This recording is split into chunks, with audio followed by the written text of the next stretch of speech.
Hi guys, welcome back to the channel. My name's Andy and you're watching the Opinionated Reefer YouTube channel. So, most of this video was actually filmed about 3 or 4 months ago. Now, I thought it was about time I maybe gave you guys a bit of an update on what's actually been happening. Well, to cut a long story short, I decided to shut the tank down. Now, the reason for that is basically the money, cost of living. I got a massive energy bill for the 3 months leading from December to May, something around £1,500. Then at the same time, I got a message telling me that my mortgage was going up by a third. So really, the cost of living really kind of hit me hard. In hindsight, I realised that it was probably a bad idea to actually restart the tank in the current economic climate. So, not to worry though, I have started up a nano tank which we'll be covering a little bit about in this video and in an upcoming video.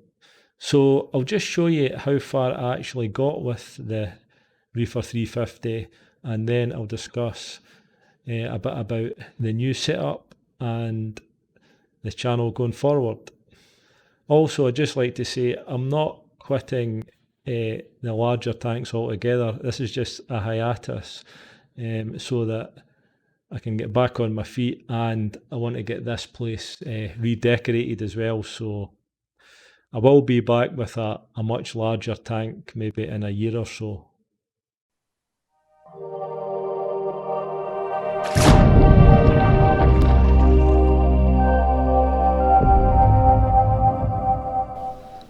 Just before we get started, here's a little teaser of the nano I'm talking about.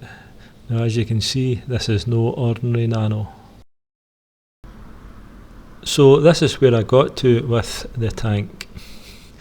Now, as you can see, there's no sign of dinoflagellates whatsoever, and the tank is doing really well. Everything was growing nicely, and I even added a couple of extra fish, the pyramid butterfly and a Tomini tang. You can see them both right there.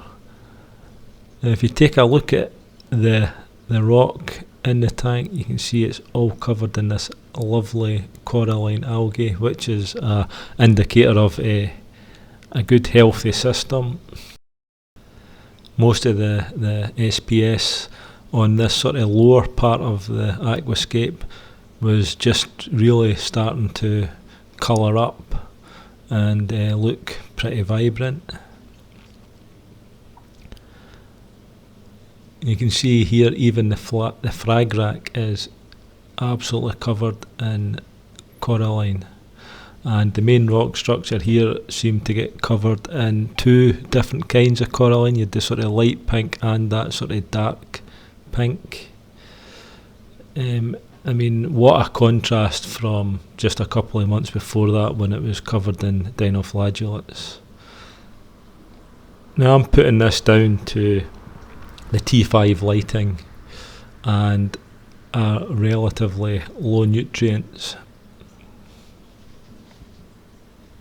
This is what I was calling my LPS corner, where I was growing out most of my hammers, my Duncans, a couple of frog spawns. I also have 2 or 3 lovely sort of rainbow micro musa there. So as you can see, the tank was looking really good.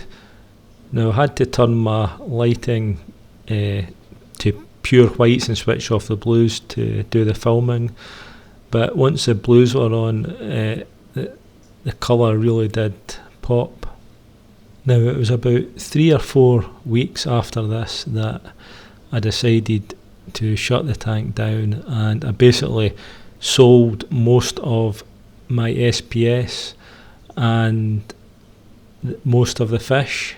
Now that was the hardest part. I mean, I had some of those fish like the yellow tang for 5 years. Now as far as the sump equipment goes, it was pretty basic.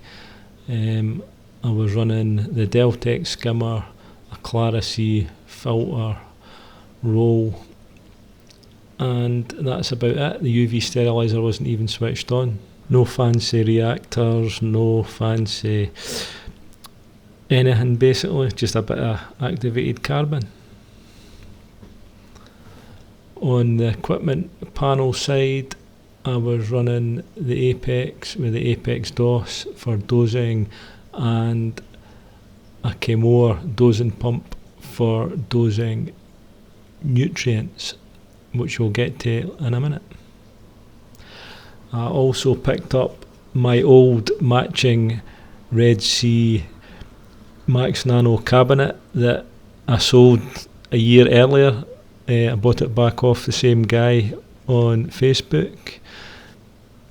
The idea here was to set up this KH Guardian in the equipment cabinet as a automatic alkalinity tester and have this hooked up to the Apex via an extension module.